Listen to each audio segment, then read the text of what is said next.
Yung mga kanuli, magandang araw po muli sa inyong lahat. At ngayong araw na ito mga kanuli ay bali papakarwas ko si Mura at saka si Becky. At ito na rin yung preparation dahil nga bibiyahe kami ng 22 no, pa Manila. Bali kasama ko si Kuya Puloy. Kasama ko si Kuya Puloy, Papa ni Palawan, si Tilo, ayan, at saka si Mama.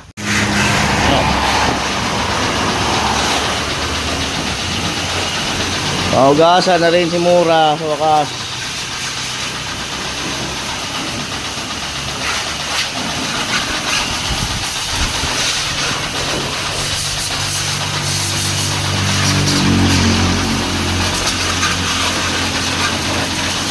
Ay, daw po yung susi, patingin to. Baka hindi nag-green. Baka hindi nag-pula. Ayun. Yung lobat.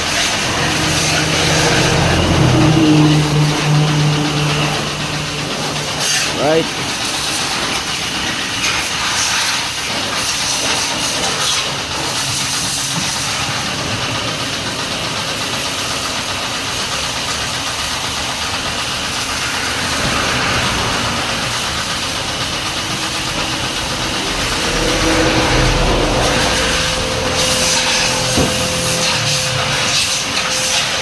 Binabacuum muna.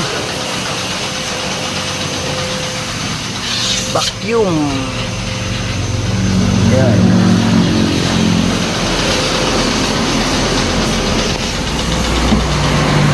Vacuum.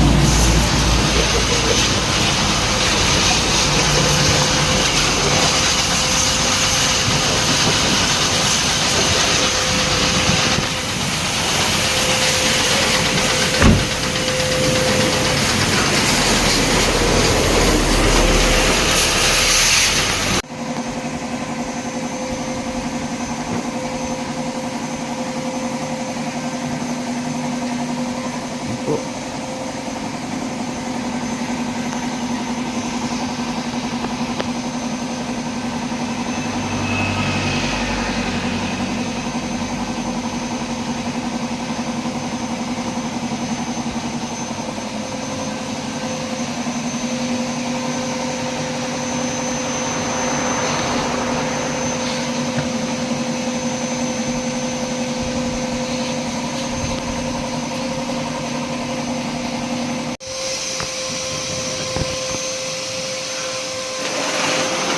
O sinasabon na.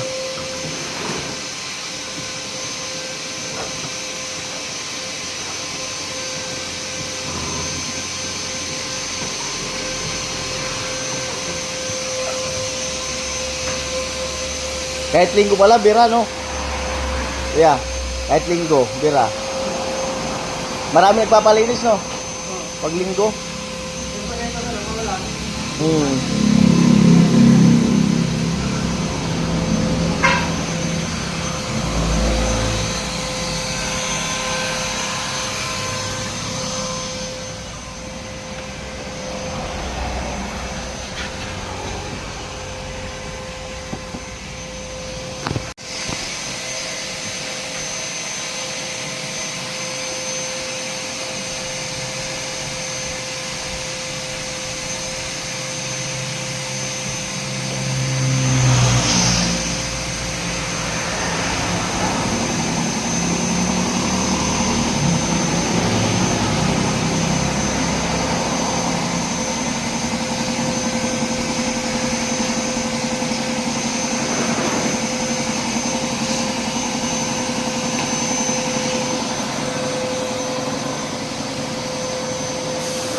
Aerox. Achimpuanta. Achimpuanta. Udah, walang papakarwa.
Ayan po, bali pinupunasan na mga kanuli, tapos patutuyuin.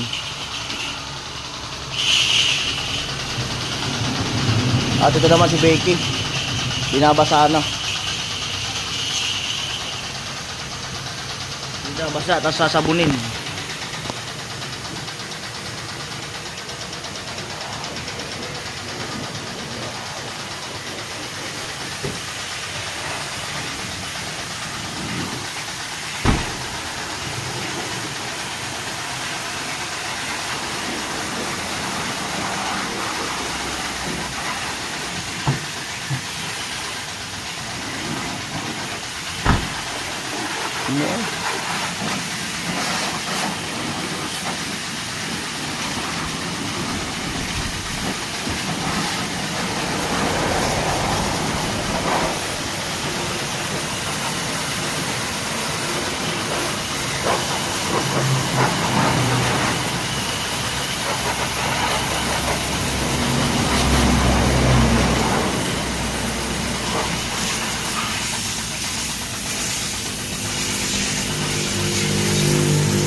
Yan, nandito na sa kabilang side.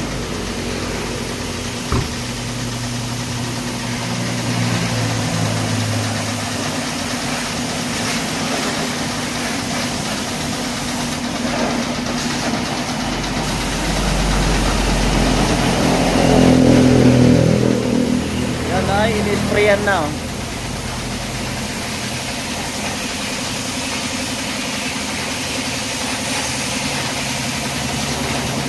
Wow.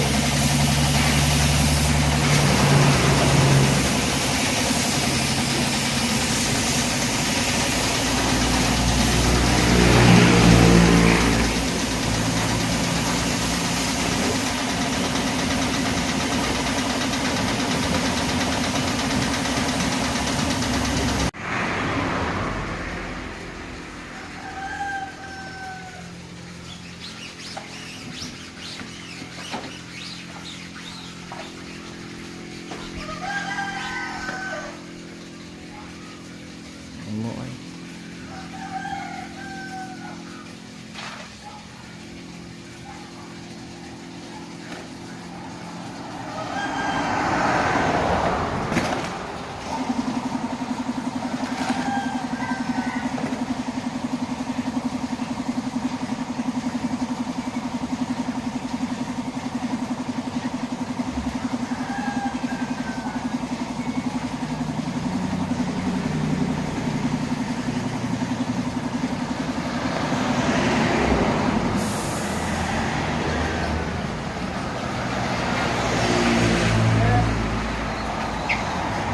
Yan po, okay na si Mura.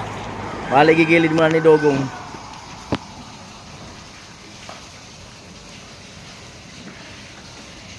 Right. Gilid muna. Wow. Grabe, gwapo na naman. Gwapo na naman. Oh. Gwapo na naman.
Yan po, final touch.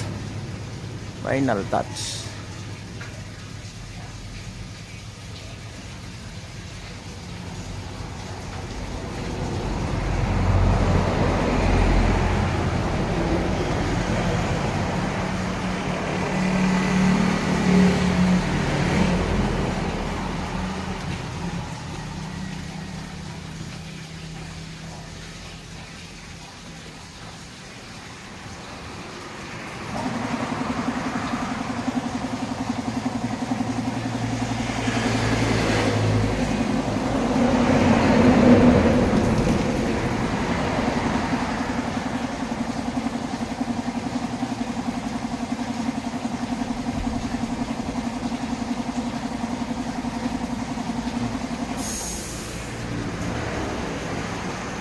Po mga kanuli, nandito na ako sa site sa barracks at tapos na nga yung yung pagpakarwas ko ng kay Becky at sa kay Mora. So yung mga kanuli ay bigla ang uwi nga ng Manila, pero kasama ko si Kuya Puloy, Papa ni Palawan, si Tilo, si Mama. Si Tatay Kalusi ay nauna na mga kanoli sa Manila. Ayan, isang rason, siyempre, dahil sa may ahas kasing nakapasok sa bahay, 2 beses na. At feeling ko, dumaan yun doon sa may drainage, galing sa mga imbornal na mayroon sa loob drainage, na yung drainage ng pag naliligo ka, at mayroong manhole doon na may takip lang na, alam nyo na yung binuhusan lang, so feeling ko doon yun dumaan at nakalusot yung ahas. At buti na lang mayroon kaming alagang pusa, so 2 beses na may ahas na nakapasok sa bahay. At buti na lang at mayroon kaming pusa, yung pusa namin ang nagtanggol, nilabanan nila yung snake, at napatay nila yung snake. So ngayon nakapagdesisyon ako na umuwi para maasikaso yun, mapaayos, at mahirap naman na malagay sa alanganin yung family ko, at mamaya pag akyat nila or pagbaba, ay meron palang ahas na maapakan. So sobrang delikado. Kaya ayun, sama ko si Kuya Puloy, Papa ni Palawan, at Tilo, Tatay Kalusi, para ipaayos yun. Siguro ipaayos ko yung CR at yung iba pang part ng bahay ay mapagawa ko na rin, at kunin ko yung pagkakataon na para maisaayos yun. Yan, so yun lang po, yun lang ang rason mga kanoli, para at least ay mapaayos ko po yung yung takpan yung mga butas na dinadaanan ng ahas, para at least hindi na sila makalusot doon. Ayan, so bye bye.